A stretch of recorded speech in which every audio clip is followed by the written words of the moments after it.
Ako vam se čini da brišete prašinu gotovo svaki dan, a ona se uvijek vraća na isto mjesto, niste jedini. Većina ljudi misli da je problem u lošem čišćenju, krivoj krpi ili jednostavno u tome što ima previše prašine u zraku. No istina je da se prašina ne ponaša nasumično. Ona se uvijek vraća tamo gdje su za to stvoreni idealni uvjeti.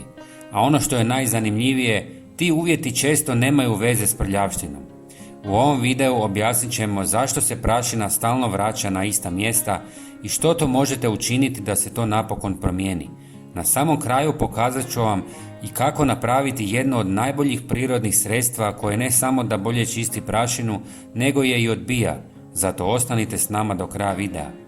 Prašina se najčešće vraća na glatke površine poput polica, televizora, stolova i ormara, jer se tamo stvara statički naboj. Kada brišete potpuno suhom krpom, vi prašinu često samo podignete u zrak, a površina ostaje statična. Upravo taj naboj djeluje kao magnet i privlači novu prašinu gotovo uvijek nakon čišćenja. Zato imate osjećaj da je sve isto već sljedeći dan. Drugi razlog je zrak koji miruje. Prašina se zadržava na mjestima gdje nema cirkulacije, poput kutova prostorije, iza televizora ili na policama koje se rijetko pomiču. Ako je neki komad namještaja stalno na istom mjestu, prašina će se tamo uvijek prvo skupljati. To nije slučajnost, nego fizika. Treći razlog je način čišćenja. Mnogi koriste agresivna sredstva koja brzo ispare i ostave površinu potpuno suhom. Takva površina vrlo brzo ponovo privlači sitne čestice iz zraka.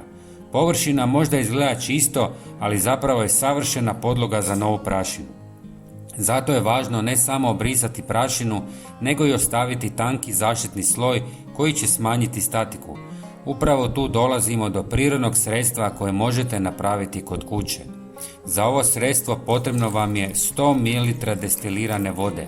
Destilirana voda ne sadrži minerale i ne ostavlja tragove, što znači da se prašina nema na što uhvatiti nakon čišćenja. Zatim dodajte 100 ml alkoholnog octa. Ocat razgrađuje masnoću i uklanja nevidljivi film s površina, čime se smanjuje ljepljivost na koju se prašina inače veže. Nakon toga dodaje se pola male žličice maslinovog ulja. Maslinovo ulje stvara izuzetno tanak zaštitni sloj koji smanjuje statički elektricitet i odbija novu prašinu. Po želji možete dodati i nekoliko kapi eteričnog ulja lavande, koje ne utječe na učinkovitost protiv prašine, ali daje ugodan miris i blago osvježava prostor. Smjesu lagano protresite, nanesite na krpu i prebrišite prašinu. Ne trebate puno sredstva, dovoljan je tanki sloj.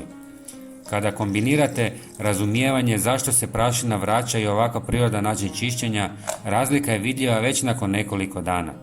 Prašina se neće potpuno nestati, ali se više neće vraćati tako brzo na ista mjesta i upravo je to ono što većina ljudi cijelo vrijeme radi pogrešno.